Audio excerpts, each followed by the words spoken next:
Welcome back to Capitol Review. I'm Mark Hall. Many leaders in the black community are pushing back against President Trump and his administration.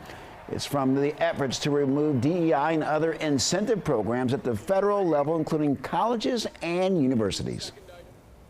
Joining us now is Cheyanne Daniels, a reporter with Politico. Cheyanne, welcome back to Capitol Review. Good morning. Good morning to you. The NAACP making a big announcement that they're not inviting President Trump to speak this year. It's certainly been a tradition for a sitting president for decades. Are they sending a message? Yeah, absolutely. As you mentioned, we know that the NAACP has repeatedly invited presidents across both party aisles to their annual convention. So I think that there is a message being sent, even though we know that the NAACP will say that it is apolitical. It is not here to, pick sides. But what we're seeing from them is multiple lawsuits brought against the Trump administration that they say are negatively and disproportionately affecting Black Americans. And so I think in some ways it's not totally surprising that they've decided not to invite President Trump, but definitely straying away from what the organization has done, as you mentioned, for decades.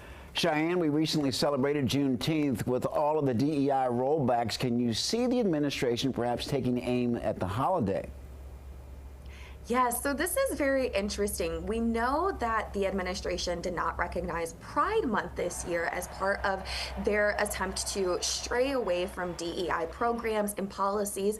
But the president, the last time he was in office, did recognize Juneteenth. So I think that it's interesting to see where this is going as the administration continues to try to take a stand against policies that they say are divisive, that they say are race and sex discriminatory. So it's a very interesting moment, I think, that we're watching unravel. Cheyanne, religious leaders, especially Black religious leaders, have taken a stand against companies that have done away with their DEI programs. Have those efforts remained effective?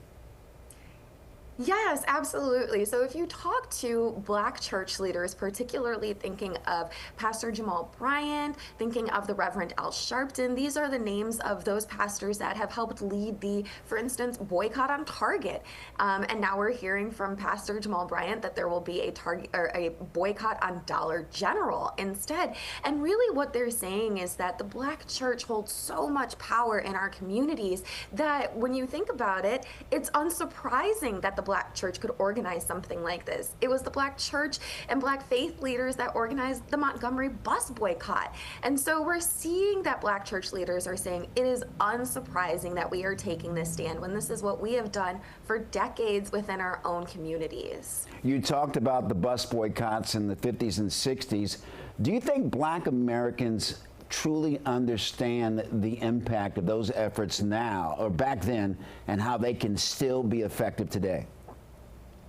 Yes, this is something Reverend Al Sharpton and I spoke about, which is that it can often be hard to keep people's attention, particularly in this news cycle with so many different things going on. But what he mentioned is that this has to continue because the only way that these boycotts will be successful is if something changes. He mentions how the Montgomery bus boycott, the law was changed. And so I'm not sure that they're actually looking for legal changes, but they are looking for these companies that made promises in the wake of the murder of George Floyd to return to those promises, which these pastors say nobody actually asked for. These companies voluntarily chose to do that. Cheyanne, is this part of a cultural war moving forward? Yeah, I think so, right? This has become very politicized, and we see this as very clearly divided based on which party any political leaders are speaking to, any voters find themselves aligned with. But I think it speaks to a larger conflict that we're watching unravel when we think about what happened in 2020 with the murder of George Floyd and sort of the continued discussions around a quote-unquote racial reckoning. How does the nation recognize its history of racial discrimination at the same time that it talks about moving forward, which is what you hear oftentimes from the president and his supporters. And so I think that it is a cultural as well as political moment that we are in. Cheyanne Daniels, thank you so very much for joining us.